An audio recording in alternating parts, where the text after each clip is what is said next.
talking about. So I usually give my clients a 4-point checklist.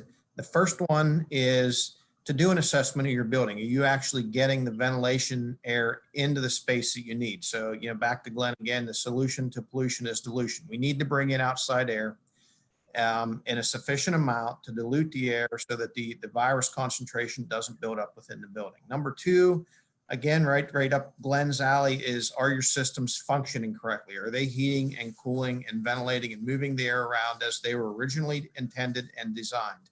Maybe your facility is a little older. Maybe it's in need of maintenance. Now's a good time to make sure everything's operating